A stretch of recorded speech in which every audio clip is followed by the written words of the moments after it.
Dwight, you're one of the longer tenured guys here now. Mark's not here. Does it feel any different from a day-to-day process, any of it, with him being gone?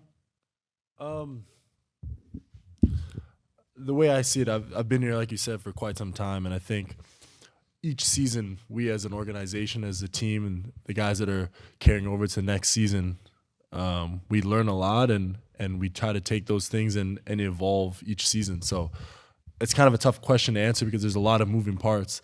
Obviously, seeing Mark on a regular basis, that's a difference. But I think we're evolving in a lot of ways, trying to improve and find ways to win a championship. And that's in so many different facets of what we do and how we behave and how we've been moving on a day-to-day basis. So there's definitely a lot of change, and he's missed. He was great to see him on such a regular basis, but I think he's still there if we need him, and he's still, able to lend a hand in whatever way he wants to see us be successful still. So I don't know if that answers your question, but I think every season is a lot different from the season before.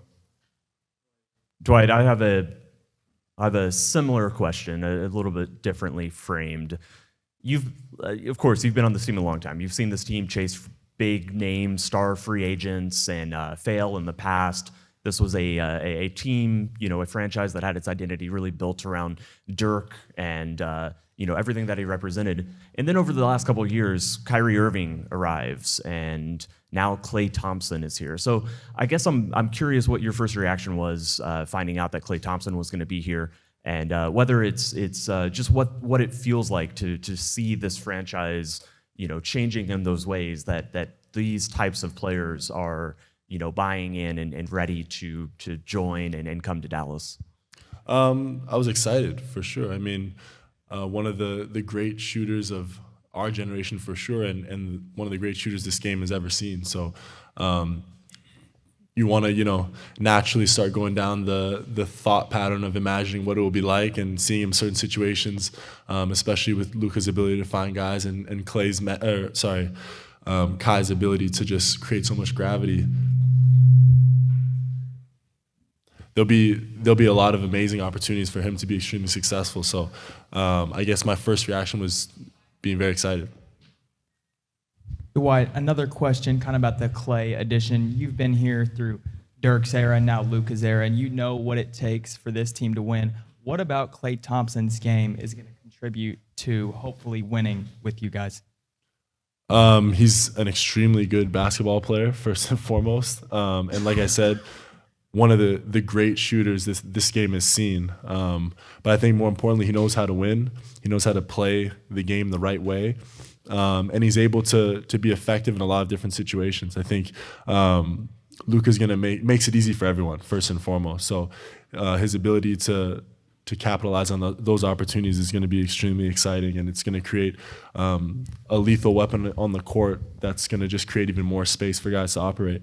But he's been there before, and I think having that experience at the level that he's had, which is rare in terms of, generationally, in terms of winning, it's something that we can all take from on an organizational level. But X's and O's, I think it speaks for itself, but I think there's a lot of intangibles he's going to bring to the organization that's going to really help us be successful. Dwight, your team thought they could win the championship last season. You had that confidence. And by adding Klay, Najee, Quentin, Spencer's back, what does this team have this year that they didn't have last year? Every season is different. You know what I mean? And it's a long road to figure out, how things are going to play out. But I think we're extremely confident with the group we have right now, and I think that confidence is going to continue to grow. Like I heard Kai said, we're very fortunate to have the group that we have day one, so we can kind of, get on the same page from the beginning and figure things out sooner than later and find that rhythm, because it does take time. There's going to be ups and downs, and we're going to have to figure this thing out together. But we're very excited with the group we have and looking forward to this season. Chris Henderson, CHendo.com. So obviously, long season last season, championship run. You immediately go to the Olympics.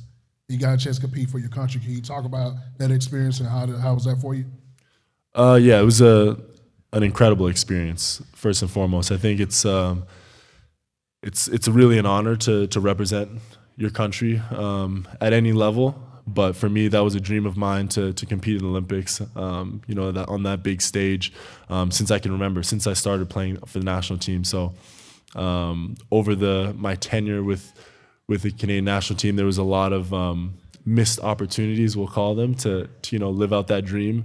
So to be able to finally get there and in the way we did with the group that we had was extremely special. So it's definitely a bucket list thing for me in life, as well as sport. And I was very fortunate, very grateful to have had that experience. Right here in the front, Valencia King with Real Talk Sports. Thank you for your time this morning. Non-basketball question. What was the most enjoyable part of your summer, non-basketball related? Most enjoyable part of my summer, non-basketball. So we're breaking it down to like 10 days. Basically, right?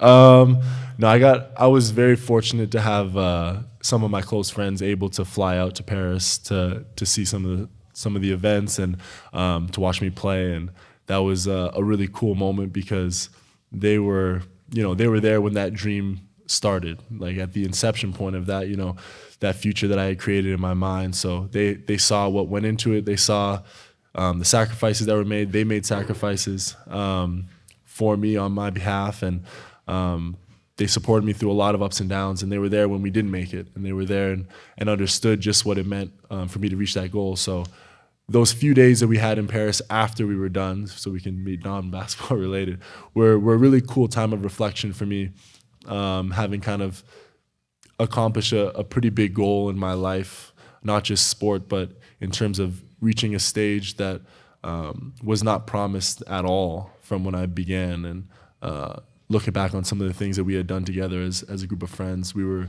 very grateful. So it was a good few days of reflection. Now I'm going to dig into my journalistic bag and ask you to reflect a little bit more. If you could go back and talk to 5, 6, 7-year-old Dwight Powell and tell him that he accomplished it, what would you say? What would I say to him? To the younger you. To the younger you, because you said this is something that you have been wanting to do. It's a dream that's been fulfilled now. When you think about when you first pick up the basketball, right? It's just a dream, but now it's actually accomplished. What would you say to the younger you? Honest answer, I'm very fortunate for what I've accomplished. And I think, the power of belief and thought knows no bounds. So I would tell that 5-year-old version of me to dream bigger. I think the dream I had back then seemed impossible. And part of that reflection looking back was not shock, but it was a really interesting feeling of having accomplished something that I didn't think was possible for a long period of time. Now, obviously, once I got older and made university and played in the NBA, the dream became more clear, and the path showed the work. The work showed where the path would lie. But to that, 5, 6, 7, 8, 9-year-old kid who was just another kid, I would say, hey, you can do whatever you want. So dream as big as you can. Awesome. We got to let Dwight run.